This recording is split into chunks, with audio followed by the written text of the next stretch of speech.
আসসালামু আলাইকুম। আরার গার্ডেনে আপনাদের সকলকে স্বাগত। আজকে লেবু গাছের একটা বিশেষ পরিচর্যা নেব, যার ফলে আপনার লেবু গাছ কিন্তু ফল ধরে রাখতে পারবে না, এত পরিমাণে ফল হবে। আর এর আগে ভিডিও দেওয়া ছিল, সেখানে আমি কাটাই ছাটাই করেছিলাম, তারপরে খাবার দিয়ে রেখে দিয়েছিলাম। তারপরে কিন্তু প্রত্যেকটা ডালে ডালে প্রচুর পরিমাণে ফুল এসেছে। আর যে খাবারটা ফেব্রুয়ারিতে দেওয়া দরকার, তারপরে প্রচুর আরও পরিমাণে ফুল ফল আসবে, সেই খাবারটাই আজকে আমি দেব। এই দেখুন, কাটিংয়ের পরে যে খাবারটা দিয়েছিলাম সেটাই লাস্ট। তারপরে কিন্তু কি পরিমাণে ফুল এসেছে দেখুন, প্রত্যেকটা ডালে ডালে ফুল। আর কিভাবে দেখুন, গাছটা কাটাইয়ের পরে কীরকম ছিল, আর কুশি কীভাবে বেরিয়ে গেছে। আর আগেকার ফলগুলো তো আছেই, এগুলো তোলা হয়নি, হারভেস্ট করতে হবে, পেকে গেছে। আর এখন তো গুটি আসছে, এই দেখুন সব গুটি আসছে, প্রত্যেকটা জায়গায় এখন গুটি চলে এসছে। এই দেখুন গুটি, এই দেখুন গুটি। আর এই তো ছোট ছোট, মানে কাটায়ের ঠিক 10 দিনের মাথা থেকে শুরু হয়ে গেছে কিন্তু এই ফুল আসা। একদিক থেকে ফুলও আসছে, একদিক থেকে গুটিও আসছে। আর এই দেখুন যত কুশি এসেছে, প্রত্যেকটা কুশি এখানটায় দেখো, এই দেখো, এই যে নতুন এগুলো কাটিং করেছিলাম, কুশি বেরিয়েছে। এই কুশিগুলো কিন্তু এই কুশিগুলো থেকে কিন্তু আপনার থোকা থোকা হয়ে ফুল আসবে। এই দেখুন, এই কুশিগুলো থেকে থোকা থোকা ফুল আসবে। আর অনেকগুলোতে চলেও এসেছে, নিচের এই জারগুলো থেকে তো এই জায়গাটায় কত ফুল এসেছে, অনেক ফুল এসেছে। আবার গুটিও আসছে। এটা দেখো, এই জায়গাতেও ফুল আসছে। দেখুন কত কুশি হয়েছে, এই কুশিগুলো থেকে আরও ফুল আসবে। এখন খাবারটা দিতে হবে ফেব্রুয়ারির খাবারটাই হচ্ছে মেন। এই খাবারটা দেওয়ার পরে প্রত্যেকটা কুশি আছে, এই যে নতুন যে কুশি বেরিয়েছে, এই কুশিগুলো থেকে আরও বেশি পরিমাণে ফুল আসবে। তো এখন ওই খাবারটাই দেব। আমি এর আগে বলে রেখেছিলাম যে ফেব্রুয়ারিতে একটা আমি খাবার দেব, সেটাই হচ্ছে গাছের জন্য অমৃত খাবার। আজকে সেই খাবারটাই নিয়ে চলে এসেছি। এই দেখুন, দেখতেই পাচ্ছেন ভাত। ভাবতে পারেন যে ভাত আবার গাছে দেয় নাকি, কিন্তু এর যে জাদুকরী গুণ আছে, আপনারা জাস্ট লেবু গাছে অ্যাপ্লাই করে দেখবেন লেবু গাছ ফুল ফল ধরে রাখতে পারবে না, প্রচুর পরিমাণে হবে। তাই এটা হচ্ছে ফ্যান ভাত। এই ফ্যান সমত ভাতটা আমি রান্না করে তুলে রেখে দিয়েছিলাম। আর এটা হচ্ছে প্রায় 200 চাল রান্না করেছি, 200 চালের ভাত। আর ফ্যান সমতি ভাতটা রেখে দিয়েছি 3 দিন ধরে রেখে দিয়েছি, এর বেশি রাখা যাবে না। 3 দিনে ভাতটা অনেকটা মজে গেছে। এবার আমি এই গাছে অ্যাপ্লাই করব এইটা। আর এই পচানো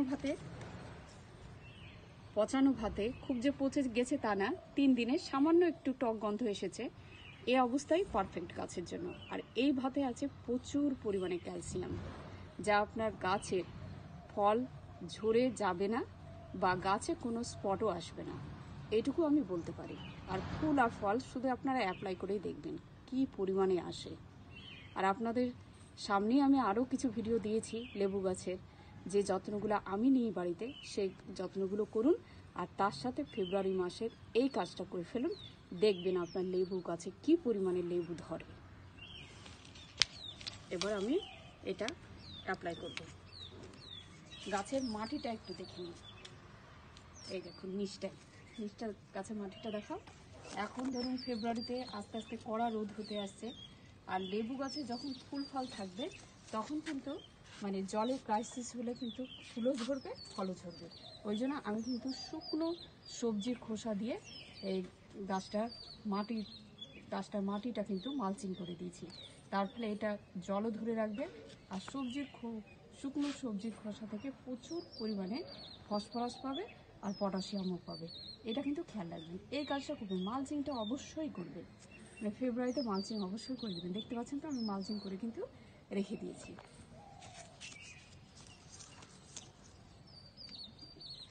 এবার আমি এই ভাতটা দিয়ে দেবো চারিপাশে, গাছের গোড়া থেকে একটু দূরে দূরে দিয়ে দেবো।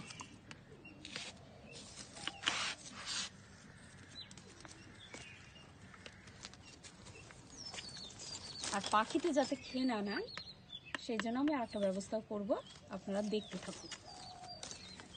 চারপাশে দিয়ে দেবো।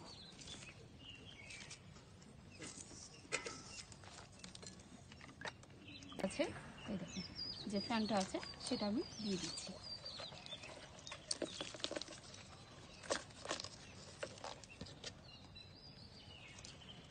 চারিদিকে একটু স্প্রেড করে দিতে হবে।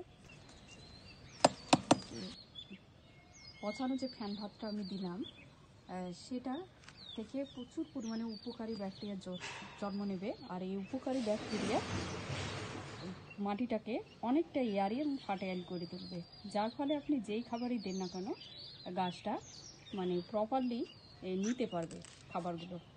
তো এখানে এটা দেওয়ার মেন কারণ হচ্ছে যে গাছটা তো শীতের সময় ডরম্যান্সি পিরিয়ডে ছিল, আর যখনই ওকে আপনি খাবার একটা দিয়ে দিলেন তখন ওর ডরম্যান্সি পিরিয়ডটা ভেঙে গিয়ে ও কিন্তু আবার মাটি থেকে যত সম্ভব আর কি যথেষ্ট পরিমাণে নিউট্রিশনটা নিয়ে তারপরে ক্ষেত্রে নিউট্রিয়েন্টস মাটি থেকে নিউট্রিয়েন্টস পাবে এবং তার ফলে গাছটা কিন্তু বেড়ে উঠবে আর প্রচুর পরিমাণে আপনার ফুল ফল গজাতে সাহায্য করবে। আর ভাতে থাকা মানে একদিনের বেশি যখন ভাত থেকে যায় তখন সেখানে প্রচুর পরিমাণে ক্যালসিয়াম তৈরি হয়ে যায়, আর ক্যালসিয়ামটা কিন্তু আপনার গাছের ফুল ফলকে কিন্তু ধরে রাখতে সাহায্য করবে। তো এই বাসি ভাতটা হচ্ছে বা ফ্যান ভাতটা হচ্ছে গাছের জন্য খুবই উপকারী একটা ইনগ্রিডিয়েন্টস, এটা আপনারা দিতে কিন্তু ভুলবেন না। তো এই ভাতগুলো তো এখন উপরে আছে, যে কোনো পশু পাখি খেয়ে নিতে পারে। তো এখন আমাকে করতে হবে কি ভাতগুলো একটু আমি গার্ডেনেরই আর কি মাটি দিয়ে একটু ঢেকে দেবো। ঢেকে দিলে মানে গাছটা মাটির ভেতরে ভাতটা আরও পচে যাবে আর সেখান থেকে কিন্তু আরও আপনার উপকারী ব্যাকটেরিয়া জন্ম নেবে আর গাছটা কিন্তু মানে তরতর করে বাড়বে, আপনি নিজেই খেয়াল করবেন। তো এখন আমি কাজ করব এটাকে ঢেকে দেবো। আর ভাত যেহেতু আমরা ডিরেক্ট এভাবে পচিয়ে দিচ্ছি সেখানে একটা ফাঙ্গাসের আক্রমণ হবে, তো ফাঙ্গাস যাতে আক্রমণ না করতে পারে সেজন্য ফাঙ্গিসাইড আমি ব্যবহার করব, না হয় হলুদ বা আরও অন্য জৈব ফাঙ্গিসাইড আমরা ব্যবহার করতে পারি, অ্যালোভেরাও ব্যবহার করতে পারি। তো চলুন আগে এই কাজটা করে ফেলি। এই দেখুন গার্ডেন সয়েল দিয়ে আমি একটুখানি চাপা দিয়ে দিচ্ছি যাতে পাখিরা খেয়ে না ফেলতে পারে।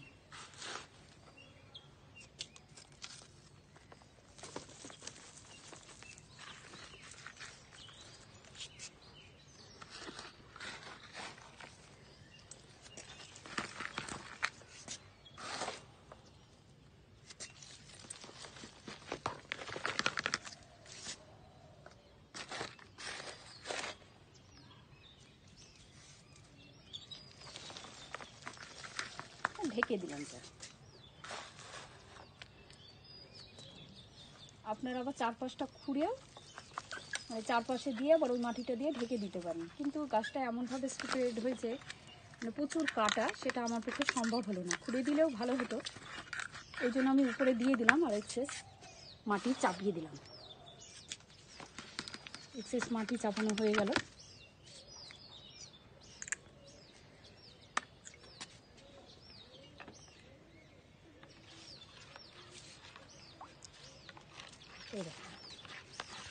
ফাঙ্গিসাইড হিসাবে আপনারা সাপটা ইউজ করতে পারেন। তো আমি এখানে হলুদ গুঁড়ো দিয়েছি জলের মধ্যে, এটা প্রায় 1.5 লিটার জল, আর 1 টিস্পুন হলুদ গুঁড়ো দিয়ে দিয়েছি। ভালো করে মিশিয়ে নিয়ে আমি চারপাশে দিয়ে দেবো। আপনারা নিম ওয়াটারও দিয়ে দিতে পারেন বা নিম খোলও ছিটিয়ে দিতে পারেন, যা খুশি।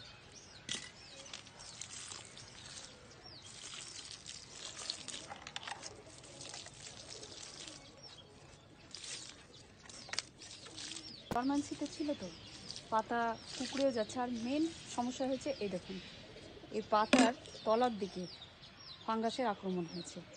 তো এই সময় ফাঙ্গিসাইড স্প্রে করাও দরকার, এপসম সল্টও স্প্রে করা দরকার বা অন্যান্য পেস্টিসাইডও স্প্রে করা দরকার। তো আমি আজকে সব মিলিয়ে মিশিয়ে একটা পেস্টিসাইড স্প্রে করব, মানে এদের ডরমেন্সি পিরিয়ড থেকে যা এসেছে এই সময় দেখুন এই দেখুন পাতা এই দেখুন কীভাবে অ্যাফেক্টেড হয়েছে, কুঁকড়ে গেছে, কোনোটা হলুদ আছে। তো এবার আমি পেস্টিসাইডটা স্প্রে করব। এই দেখুন এটা হচ্ছে 1.5 লিটারের জলের বোতল, আর এতে আমি 1.5 লিটার জল নিয়েছি, তার সাথে প্রোফেক্স সুপার পেস্টিসাইড, আপনারা যে কোনো পেস্টিসাইড ইউজ করতে পারেন, সেটা দিয়েছি 1.5 লিটার জলে, তো 1 ml মতো। আর তার সাথে এপসম সল্ট 1 টিস্পুন, 1 টিস্পুন হলুদ, সব কিছু মিক্স করে নিয়ে দেখুন কালারটা এরকম এসেছে, নিয়ে আমি গোটা গাছটাতে স্প্রে করে দেবো। এতে কি হয়, ফুল ধরারও সম্ভাবনা থাকবে না। আর এই যে সব পাতাগুলো ফাঙ্গাসের আক্রমণ হয়েছে, এই থেকে রক্ষা পাবে, হলুদ পাতা হওয়া থেকে রক্ষা পাবে, এভরিথিং হবে। তো এই জন্য আমি স্প্রেটা করে দিচ্ছি।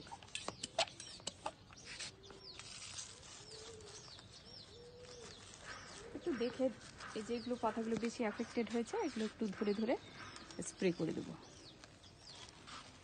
ফুল ফল যেগুলোতে আছে এগুলো তো ভালো করে স্প্রে করতে হবে, তাহলে ঝরে যাওয়ার সম্ভাবনা থাকবে। আর এই সময় কিন্তু ফাঙ্গাসের আক্রমণ বেশি হয়। এই যে শীত ভেঙে গেছে, তো এবার দেখবেন গরমের সময় কিন্তু পোকামাকড়ের উপদ্রব খুব বেশি। তো এই কাজটা আপনাদেরকে করতেই হবে। পুরো গাছটাতে স্প্রে করে দেবো। এরপরে একটা নেক্সট ভিডিও আমি নিয়ে আসবো, যেখানে আপনার ফুল বা এই যে গুটি, যে লেবুর গুটিগুলো হয়েছে, সেটা একটাও ঝরে যাবে না। ওইটা, এই যে এই কাজটা করার দিন 15 পরে কিন্তু ওই কাজটা করতেই হবে। তো আমি ওই পরিচর্যাটা একটা নেক্সট ভিডিওতে আমি নিয়ে আসবো। তো এইভাবে আপনারা ফেব্রুয়ারি মাসে যাদের ছাদ বাগানে লেবু গাছ আছে, ঠিক এইভাবেই পরিচর্যা করে ফেলুন, দেখবেন যে আপনার ফুলে ফলে গোটা গাছ ভরে গেছে। আর আগের ভিডিওটা তো দেখেছেন, আমি কাটাই ছাটাই করে দিয়েছিলাম, তারপরে কী অবস্থায় ছিল। আর এখন দেখুন কী অবস্থায়, প্রচুর পাতাতে ভরে গেছে। আর এখানে যত কুশি বেরিয়েছে, প্রত্যেকটা কুশি কিন্তু থেকে ফুল আসবে। অলরেডি আমার সব চলে আসছে, তারপরে নেক্সট আপনাদেরকে শেয়ার করবো যে কীভাবে ফুলে ভরে গেছে। তাহলে এইভাবেই যত্ন নিন। এখানেই শেষ করছি। সুস্থ থাকুন, ভালো থাকুন। পরবর্তী ভিডিওতে আবার আপনাদের সাথে দেখা হয়ে যাবে ইনশাআল্লাহ।